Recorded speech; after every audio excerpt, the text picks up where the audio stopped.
that, but we're also keeping an eye on the steps that corporate America is taking to not only create a more diverse and inclusive workforce, but to retain those employees who haven't always had a seat at the table. Joining us to discuss that is Porter Braswell. He is Jopwell CEO. And Porter, you wrote an article recently in which you said that while men and women of color may be initially attracted as candidates to companies, they fail to stay at those companies for one key reason: authenticity. What do you mean by that? Well, what I mean is that when companies talk about why diversity matters, I think we're beyond diversity as a feel-good story. It's been proven time and time again that having a more diverse workforce leads to bottom line success.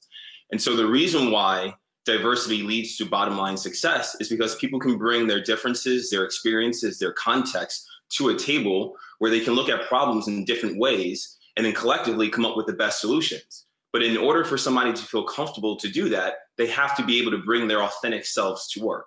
And so it's incumbent on the employers to create environments where people feel like they can be their authentic selves. And so I was inspired to write the article in Fast Company because in today's time, how do you build cultures where people feel like they can bring their authentic selves to work? What's going on the outside is also affecting people on the inside. So how are you addressing the inequality that exists within the American democracy within the context of your workplace? And if you're not addressing that and talking about it, then you're missing an opportunity to allow your employees to bring their authentic selves to work to get the most out of them.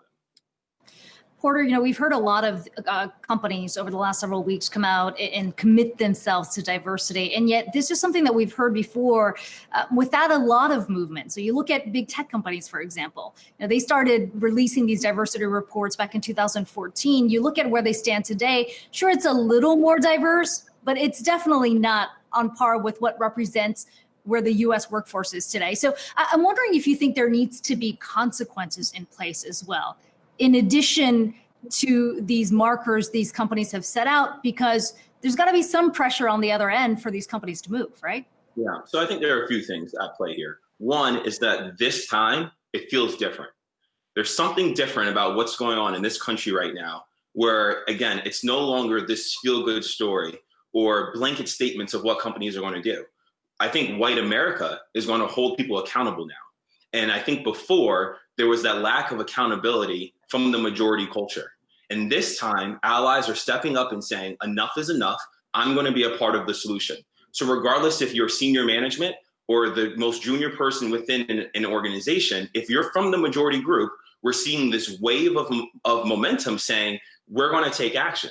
And when we built Jopwell about 5 years ago now, companies said that they couldn't find the talent. Well, we now have hundreds of thousands of students and professionals who self-identify being Black, Latinx, or Native American on our platform. So companies can no longer say they can't find the talent. We work with 250 of the world's largest brands. The conversation has shifted to unconscious bias, to not enough resources, to all these other reasons as to why there's a lack of diversity, but it's no longer a pipeline conversation. And so companies really have to hold themselves accountable along with their employees to make sure companies are tracking and measuring their success. Porter, you also have written that wealth is a key variable that leads to equality in America, but all of us know stories and have friends who are successful and wealthy people of color. In some cases, that term, pulled over for driving while Black. Jason Riley is a successful, affluent man who's experienced that. So are these the kinds of things that you're talking about are going to change? And you also pointed out when we were in the commercial break that the Black Lives Matter is not just only a political movement. Does it play into making sure that wealth is also power? So there's a few things at play. I come from a place of being very fortunate to get great education. I went to Yale. When I was at Yale, I got a death threat with a person using the N-word against me. When I was 2 years ago riding home from work on a New York subway, I got called the N-word publicly. So it happens. Being a Black person in this country, you're going to experience this country as a Black person regardless of your credentials. And so to act like this doesn't occur in society is blatant ignorance at this point in time. And so when a company like Starbucks is allowing their employees to wear a shirt that says Black Lives Matter, it's not political. It's a statement of fact.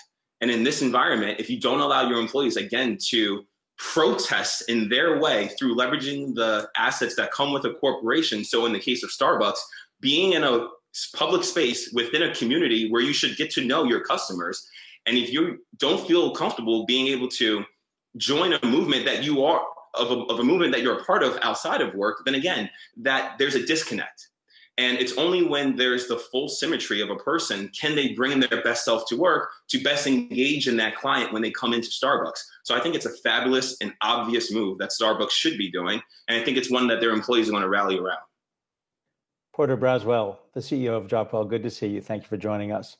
Thank you. Hey investors, Zach Guzman here. Are you interested in learning more about the markets and getting the latest financial news? Well, then click right here to subscribe to our Yahoo Finance YouTube channel. Get the latest up-to-the-minute market analysis, big interviews in the world of finance, and information on how to manage your money every day wherever you are.